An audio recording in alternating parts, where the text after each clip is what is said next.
ओम शांति। मन को सदा प्रसन्न रखने के लिए उपाय। मन सदा प्रसन्न कैसे रहे? देखिए, मन की प्रसन्नता बहुत बड़ा तप है। हर समय मन को प्रसन्न रखना बहुत बड़ी साधना है, बहुत बड़ा लाभ है। जिसका मन हर समय प्रसन्न रहता है उसको बहुत लाभ होता है। तो जानते हैं किसका मन सदा प्रसन्न रहता है?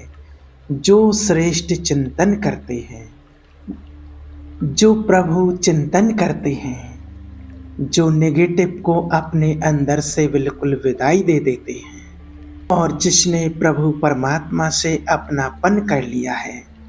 मन को अगर सदा प्रसन्न रखना है तो प्रभु का चिंतन कीजिए, श्रेष्ठ चिंतन कीजिए। इससे ही मन आपका प्रसन्न रह सकता है। मन चंचल क्यों रहता है? मन अशांत क्यों रहता है? ये जितना विषयों का चिंतन करेगा, जितना नाशवान परिवर्तनशील व्यक्ति वस्तु जितना परिवर्तनशील व्यक्ति वस्तु वैभव, क्योंकि ये तो नाशवान परिवर्तनशील, जो इनका संबंध स्वीकार करेगा उसका मन उतना ही डिस्टर्ब रहेगा। जितना नाशवान, जो नाशवान है, जो परिवर्तनशील है, तो परिवर्तनशील वस्तु वैभव व्यक्ति का जो संबंध स्वीकार करेगा उतना ही वो अशांत रहेगा, उतना ही वो चंचल रहेगा। और जितना ये सब व्यक्ति हो, वैभव हो, वस्तु हो, यहाँ की जितना इसका त्याग करेगा उतना ही मन ऑटोमेटिक शांत हो जाएगा, उतना ही शांत हो जाएगा, उतना ही प्रसन्न हो जाएगा।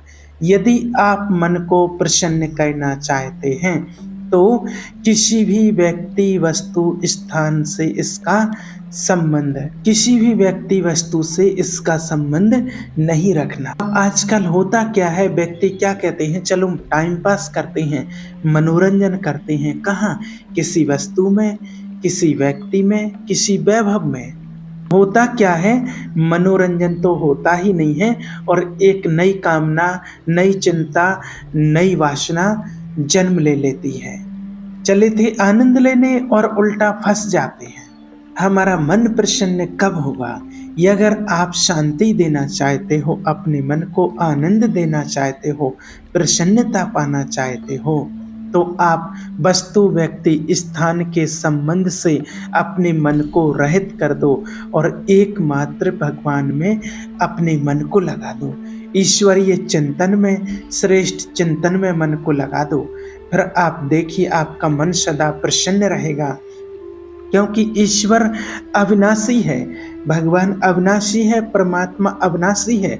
और व्यक्ति वस्तु वैभव पदार्थ वो जो है ये परिवर्तनशील है, और जिसका व्यक्ति वस्तु वैभव पदार्थ से मन लगा हुआ है वो प्रसन्न रह ही नहीं सकता है, क्योंकि वो एक रस नहीं। तो मन कैसे एक रस हो सकता है? ये व्यक्ति वैभव वस्तु पदार्थ है तो विनाशी है, परिवर्तनशील है। मन में अशांति, दुख, कलह, क्लेश का कारण है किसी वस्तु, व्यक्ति, किसी भी स्थान से अपनापन कर लेना। और आप सूक्ष्म में अपनी चेकिंग कीजिए तो हम इन्हीं चीज़ों में अभी फंसे हुए हैं। अभी सिर्फ मन के वश में हैं, जो मन कहता है बस वैसे चलते जाते हैं। मन को हम प्रभु अर्पण नहीं कर पाए, मन को हम अपने ऑर्डर में अभी नहीं चला पा रहे हैं, इसलिए मन परेशान है। किसी भी वस्तु, व्यक्ति, वैभव, स्थान से लगाव रहना ये अज्ञानी के लक्षण हैं। और इस संसार में रहते हुए किसी भी व्यक्ति वस्तु पदार्थ से लगाव ना होते हुए और एक निरंतर ईश्वर को याद करना एक ज्ञानी की निशानी होती है। और आज के संसार में व्यक्ति हर वैभव वस्तु पदार्थ से सुख भोगना चाहता है, और जहाँ जहाँ हमने उसको बोल दिया, बता दिया कि यहाँ से सुख मिलेगा, इन चीज़ों में, इन वैभवों में, इन पदार्थों में सुख मिलेगा, मन वहीं वहीं जाता है।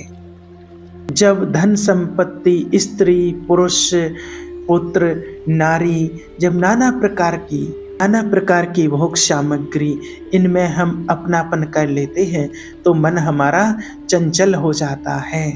और बहुत लोगों का प्रश्न रहता है कि मन बहुत चंचल है, ये भगवान में नहीं लगता है, ये भगवान को याद करने में नहीं लगता है। तो इसको चंचल हमने किया है, आपने इसको चंचल किया है और आपको इसको छोड़ना पड़ेगा।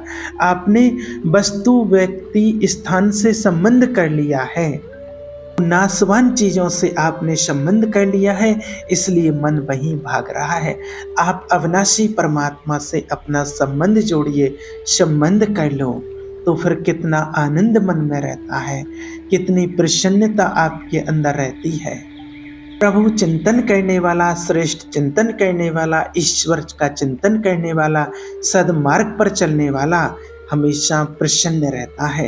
एक ज्ञानी की निशानी है। भारी से भारी विपत्ति में भी, परेशानियों में भी उसका मन आनंदित रहता है, क्योंकि ये विपत्ति संपत्ति ये तो बाहरी बात है, और जो उसका मन आंतरिक में जो परमात्मा की याद में जो मगन है, उससे बड़ा आनंद उसको और कहीं नहीं मिलता है। और हर परिस्थिति में प्रसन्न तभी रह सकते हैं जब एक परमात्मा में मन चिंतन में लगा हुआ हो और हम श्रेष्ठ कार्य करते, हर समय अनुभव करते हैं कि भगवान मेरा साथ दे रहा है, मेरा साथी भगवान है। नहीं तो परिस्थितियां चैन नहीं लेने देती हैं, कभी संयोग, कभी वियोग, कभी हर्ष, कभी शोक, कभी अनुकूल, कभी प्रतिकूल, कभी मान, कभी अपमान, इसी धुंध में हम पिसते रहते हैं। तो मन फिर कहाँ प्रसन्नता का अनुभव कर पाता है। मन की प्रसन्नता के लिए सांसारिक वस्तु, व्यक्ति, परिस्थिति, देश, काल, घटना आदि को लेकर के उसको अपना ना माने, जैसे कि व्यक्ति मेरा है, ये वस्तु मेरी है, ये स्थान मेरा है, ये सब मेरा है, तो अब आपका मन प्रसन्न नहीं रहेगा, अशांत रहेगा। अपने स्वार्थ या अभिमान को लेकर किसी का पक्षपात ना करना। अगर आप अपने मन को प्रसन्न रखना चाहते हैं तो अपने स्वार्थ की पूर्ति के लिए या अभिमान की पूर्ति के लिए किसी का पक्ष नहीं लेना। किसी का कल्याण करने के लिए, किसी को आनंद प्रदान करने के लिए हम भले उन्हें सलाह दे दें, लेकिन अपना अहंकार पोषण करने के लिए, अपने स्वार्थ की पूर्ति के लिए किसी का पक्षपात ना करें, नहीं तो हमारा मन प्रसन्न नहीं रह पाएगा। मन को सदा दया भाव से युक्त रखें, क्षमा भाव से युक्त रखें। दूसरों को कैसे हम सुख पहुंचावें, जो परमात्मा ने हमें डायरेक्शन दिया है कि दूसरों को सुख देना, ना कि दुख देना, तो हम कैसे दूसरों को सुख पहुंचाएं, इस चिंतन में रहें। और सबको सुख पहुंचाऊं, लेकिन किसी से सुख पाने की लालसा बिल्कुल भी मन में ना हो, तो मन प्रसन्न रहने लगेगा। क्योंकि जब हम कुछ करते हैं, मन में जब दूसरों के हित की भावना होती है तो मन प्रसन्न होता है। और सदैव मन को प्रसन्न करने के लिए कम बोलना सीखें, धीरे बोलना सीखें, मीठा बोलना सीखें, जितना ज़रूरत हो उतना बोलें, व्यर्थ का और ज़्यादा ना बोलें। और हमेशा प्रभु चिंतन करना सीखें, श्रेष्ठ चिंतन करें तो मन आपका प्रसन्न हो जाएगा। हो सकता है प्रारब्ध के अनुसार शरीर रोगी हो सकता है, परिस्थिति प्रतिकूल आ गई, या संसार ने आपका त्याग कर दिया है, लोग आपकी निंदा करेंगे, लेकिन आप प्रसन्न रहेंगे, आपका मन प्रसन्न रहेगा, क्योंकि आपने स्वयं परमात्मा से श्रेय ले लिया है, उसका श्रेय ले लिया है, और उसका आश्रय जिसने ले लिया है वो कभी दुखी नहीं हो सकता। और भोजन में जिसकी ज़्यादा आसक्ति होती है उसका मन कभी प्रसन्न नहीं रह सकता है। ज़्यादा इच्छाएं मन में रहती हैं तो मन प्रसन्न नहीं रह सकता है, क्योंकि आज लोगों की भोजन में बहुत आसक्ति बढ़ती जा रही है, मांसपेशियां बढ़ती चली जा रही हैं, पेट बढ़ता चला जा रहा है, बीमारियां बढ़ती चली जा रही हैं, डायबिटीज़ बढ़ती चली जा रही है, और जिब्या खाते खाते बूढ़ी होती जा रही है, और फिर भी और खाओ, ये खाओ, वो खाओ, ये खाओ। इसलिए आसक्तियां भी जो मन की प्रसन्नता है उसको छीन लेती हैं। थोड़ा सरल, स्वाद रहित, स्वास्थ्य वर्धक सतोगुणी भोजन ही पाया जाए। स्वाद रहित भोजन बहुत आवश्यक है, क्योंकि हमें आने वाले समय में कौन सी परिस्थितियों से सामना करना पड़ेगा। ये मीठा चाहिए, खट्टा चाहिए, चटपटा चाहिए, ये आने वाले समय में हमें बहुत परेशानी में डाल देगा। इसलिए जो मिल गया उसमें ही संतुष्ट रहना है, और ये हमारी साधना में बहुत हानिकारक होता है। भोजन जितना सरल सहज होगा उतना ही हमें प्रभु चिंतन में मन लगेगा। ये भोजन भी बहुत घातक सिद्ध कभी कभी हो जाता है। साधक को इस पर बहुत ध्यान देना चाहिए। तो बहुत आवश्यक है हमें भोजन को भी सुधारने की, नहीं तो हमें परमार्थ ईश्वरीय मार्ग पर चलने में बहुत बाधक बन जाता है। मन को प्रसन्न करना है तो दूसरी चीज, व्यर्थ से बिल्कुल मुक्त रहना है। कम बात करना, कम व्यर्थ के फालतू के लोगों से नहीं मिलना। जहाँ व्यर्थ चलता हो, व्यर्थ चिंतन नहीं करना है, व्यर्थ बातों को नहीं सुनना है।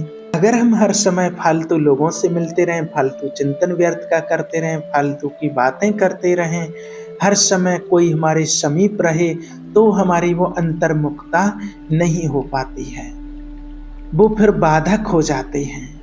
इसलिए जितनी आवश्यकता हो, जितनी ज़रूरत हो, तभी हमें उतनी ही बात करनी चाहिए, फालतू का नहीं बोलना चाहिए। क्योंकि बहुत कम समय हमारे पास बचा हुआ है। अगर हम इसको व्यर्थ में ही लगा देंगे तो हम फिर ईश्वर की साधना कब करेंगे, कब हम ईश्वर का चिंतन करेंगे, कब हमारे हृदय में वो अखंड चिंतन प्रभु का चलेगा। तो मन प्रसन्न हमारा सदा तभी रहेगा जब हम श्रेष्ठ चिंतन, प्रभु का चिंतन और व्यर्थ से मुक्त रहेंगे। हमें दुनिया की कोई भी वैभव वस्तु पदार्थों में लगाव नहीं रखना है, क्योंकि ये परिवर्तनशील है। और जब हम किसी से लगाव रख लेते हैं और फिर उसका परिवर्तन हो जाता है, चाहे वो व्यक्ति हो, चाहे कोई भी वस्तु हो, कोई भी स्थान हो, कुछ भी हो, ये शिव बाबा ने पहले ही बताया है कि ये अविनाशी हैं, एक परिवर्तनशील हैं, और आना जाना इनका लगा ही रहता है। और जब हम उसमें बहुत ज़्यादा आकर्षित हो जाते हैं, लगाव रख लेते हैं, और जब फिर उसका परिवर्तन होता है, जो हमने इच्छाएं रखी थी वो नहीं मिलता है, वो पूर्ति नहीं होती है, तो मन हमारा अशांत हो जाता है, दुखी हो जाता है।